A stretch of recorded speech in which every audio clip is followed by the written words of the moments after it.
We'd been married, several months. After about a year, little Billy Paul come on the scene. Oh, she almost died. And how I walked up and down the floor when the little fellow was being born, and just as soon as he was born, I heard him cry, and I screamed, I said, "Thank you, Lord, it's a boy, and his name shall be called Billy Paul." Many of you know my son, Billy Paul. His mother died when he was just a little baby. And I packed him around, and nighttime we couldn't afford enough coal to keep fire, so I'd have put his bottle under my shoulders like this and keep it warm for him at nighttime. When he'd wake up crying for his mother, I'd put the bottle in his mouth. And she asked me when she was dying, always stick with Billy. We've been real chums. And so everywhere I go, I take Billy, and he's stuck with me. Well, I can take this opportunity to greet you. I don't get this opportunity much anymore. As you get a little older, you can't do the things that you used to do.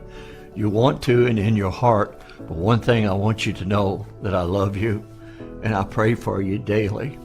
And I know that you pray for me, because that's why I'm here today. Truly, we're a blessed people. And I just want to take an opportunity to say God bless you. And over the many years that I have known you and have worked with you, when Dad was here and now in the work with Brother Joseph, and it's just an honor to call you my friend. And you know, there's words you can't say, but I just trust that this little greeting will be a blessing to you, just to say I love you and that you can feel it from your heart. You know, Brother Branham said we could talk too much, we could sing too much, we could shout too much, but we could never pray too much. And each day, Brother Branham told me, he said, when you come in the office, Billy, he said, I want you to do my mail. And I said, Daddy, I don't even know how to turn on the typewriter. He says, the Lord will be with you. He said, he told me he wants you to do that for me. And I said, okay. He said, no matter if you've got one letter or you've got 1,000. He said, the first thing you do is kneel down and pray and lay your hands on the mail and ask the Lord to help you that day. And he said, don't you answer any Bible questions. Don't you answer for me.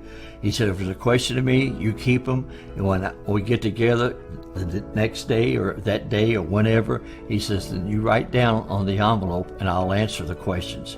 He said, but no matter where I am, he says, you remember every day that you do the mail. He said, I'll be praying for you.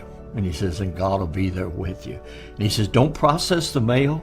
He said, just open one letter at a time and just think like you only have one letter to answer.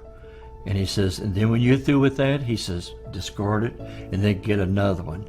And that's what I've been doing for the last 60 years. And it's been a great honor. And I know I'm getting older now. I'm not an old man, but I know I'm getting up there. And soon I've got to go and be what we've all been waiting for, and I believe that hour is so close at hand. But I just wanted an opportunity to say I love you, and I thank you for your love to me, your stand for this word. And you know, Brother Billy, I'm just talking to you from my heart. I believe this is a one-man message. It's a perfect message. There's no mistakes. There's many voices, but for me and my house, we only follow one voice, and that's the voice of God to us in this day. It's perfect. It needs no interpretation. It interprets itself.